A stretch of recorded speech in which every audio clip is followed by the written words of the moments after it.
What's up, everybody? Tom Pelissero here at Arrowhead Stadium in Kansas City, shortly after the Vikings lose 22-17 to the previously winless Kansas City Chiefs. 0-4. The Minnesota Vikings are 0-4 at the quarter pole. I pegged them to be the last place team in the NFC North Division based on everybody I talked to around the league, but the feeling never was this is an awful team. It was they're probably a 6, 7, maybe even 8-win team, but the other teams in the division are just better. At this point, it's hard to look at the Vikings and not think they're a lot worse than really anybody had anticipated. 4 games in a row, they've struggled mightily to generate offense in the second half. 4 games in a row, they've had penalties at key and devastating times. 4 games in a row, they just haven't made the plays when they needed to. Leslie Frazier said it after the game that the coaches have to reevaluate everything going forward. I asked him, does that include the quarterback position? He said, you don't want to stick with the status quo, but when he was asked specifically about, would you consider starting Christian Ponder, he said no, he doesn't think that it's necessary to make a quarterback change at this point. I think, though, over the next 24, 48, even 72 hours here, there has to be a lot of discussion about everything going on with the Vikings, and one of the things that they have to seriously consider is whether or not it is, in fact, time to turn to Christian Ponder. Part of that is because there's only one position in which you really can make a change in the entire overall outlook of the team. If you change the center, it probably doesn't make a huge ripple effect within the rest of the team. If you take Donovan McNabb out of the mix, that would send a message. And you may not even be trying to send a message. You're simply trying to get better on the football field. It definitely, though, is something that would resonate within the locker room. Now, what Frazier has to gauge, what the entire organization really has to gauge, is what effect would that have in the locker room? You've got a lot of veteran guys, the Steve Hutchinsons, Kevin Williams, Antoine Winfield, those sorts of guys.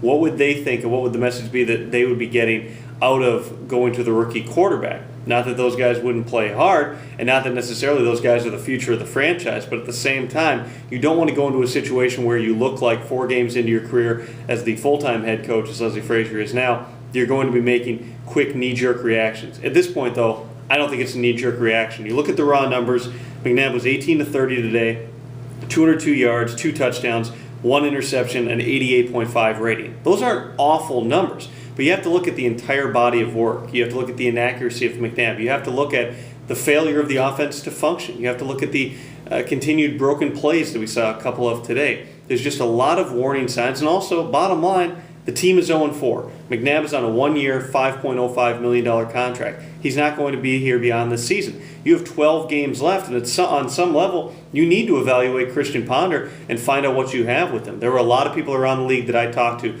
that liked Christian Ponder a lot going back to the preseason, thought that he showed really positive signs, the sort of innate ability to move away from pressure, the plays he can make on the run, plays he can make with his feet, the ability to put the ball on the spot where it needs to be, even when he's outside the pocket. Now, obviously, we saw when he was inside the pocket, not unlike Donovan McNabb, Ponder struggled a little bit with accuracy. But without putting him into a game situation, it is tough to gauge exactly where he is. Now, if behind the scenes there are major concerns about Christian Ponder and I think they're going to do damage to him, then you can't put him out there. But do you consider Joe Webb? Maybe.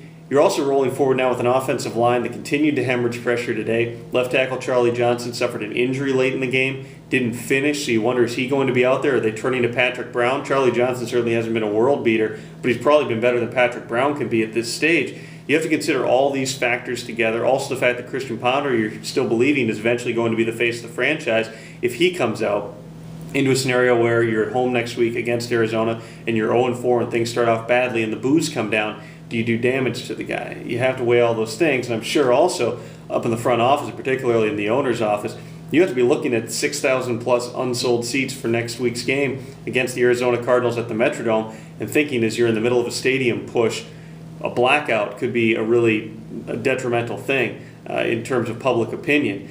There's a lot of things going on right now and a lot of things the coaches have to consider. I think you could see other changes at other positions, whether it's playing younger players, whether it's just trying to do some things differently. They have to do something. I think on some level Leslie Frazier also doesn't want to be the guy that allows 0-4 to go to 0-5, 0-6, 0-7 by diverting his path away from Donovan McNabb, by going to a rookie quarterback and saying we're going to grow with him. If you're 0-4 and that turns into 0-8, now you've got all sorts of a different sort of pressure applying on you. It's a heavy time for the Minnesota Vikings. It's a heavy time for Leslie Frazier. Could be interesting, though. He said today, Christian Ponder, they're not going to turn to him. He didn't think they'd turn to him. don't be surprised if they reconsider that here in the next few days. I'll be back at Winter Park tomorrow. Judd Zogad will also be out there. Full coverage as always at 1500ESPN.com. We'll see you.